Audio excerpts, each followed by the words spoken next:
Very much, dear Kir, dear Prime Minister, honorable cabinet members. It's very symbolic, really, and very important for me, for all Ukrainians, that we have such strong support and trust of the United Kingdom. And this is the first meeting of the British cabinet of this kind.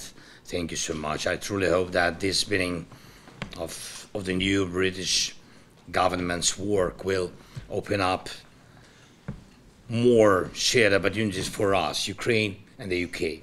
From the first days of the Russian war, our people have felt that Britain, your people, would not only stand by us, but also help bring victory closer.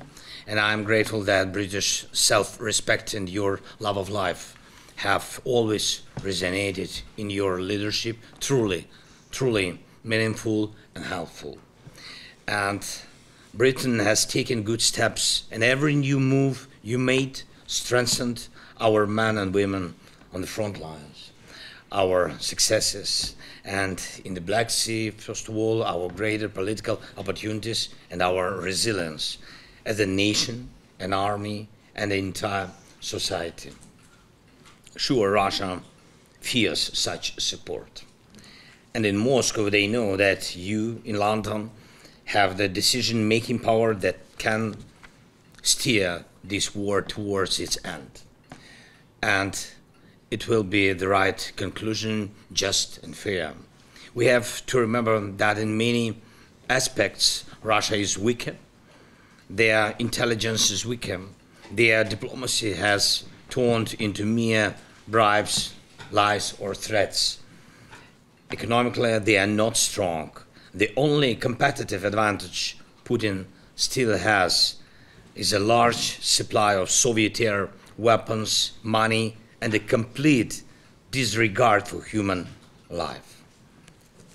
Quite a dangerous mix. And we must deprive Putin of money and capability to produce more weapons. And for his disregard of human life, he must pay with his losses and his defeat. How can we ensure this? Right now we are missing the main answer to this question, and that is our long-range capability. By defending Ukraine against the Russian advance on Kharkiv in May, June, we have proven that we can stop any Russian attempt to expand the war if the restrictions on using Western weapons against Russian military are lifted.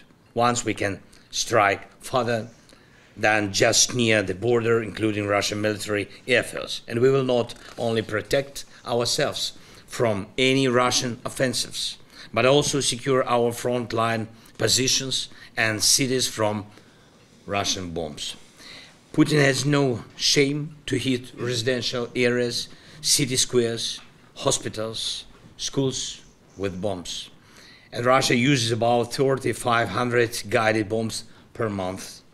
And it's impossible to shoot them all down. But it's possible to destroy all the bombs carriers. And I ask you to show your leadership in this, and please convince their other partners to remove the limits. We need this step, a step that will force Russia to seek peace.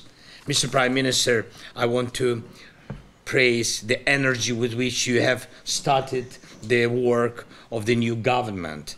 And yesterday we already had a very productive meeting. Thank you so much with the defense industries, secretaries of defense and trade were there, and the meeting was really substantive. And I hope we will now work even more actively. Truly, when making changes, it's important not to lose a single day, and the faster you act, the more result you will achieve. And the same principle applies to the pressure on Russia for the war. We must be as energetic as possible so that the aggressor cannot use any day to adapt to the pressure on him. And I thank Britain and all the partners who provide the real power of sanctions against Russia and who work with us for a solution that will allow all profits from frozen Russian assets to be used to defend against Russian aggression, and later allow these assets to be confiscated. This is also just.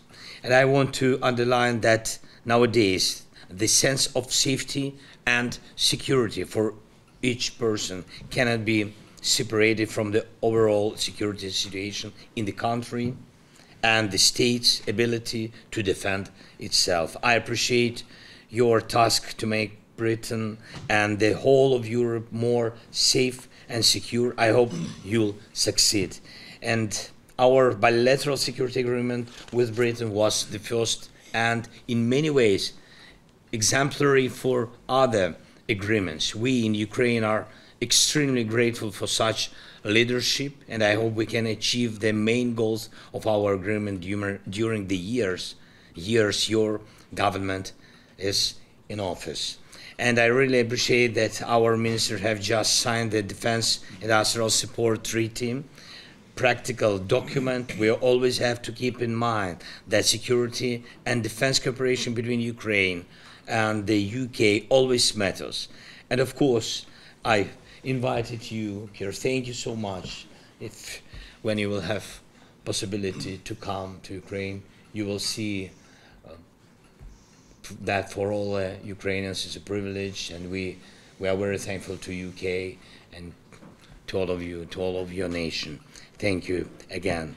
And we can work on details of our agreements as possible so that our people, Ukrainians and Britons, can feel the results as soon as possible. Thank you again. Thank you for this invitation with your strong team. Thank you. Slava Ukraini.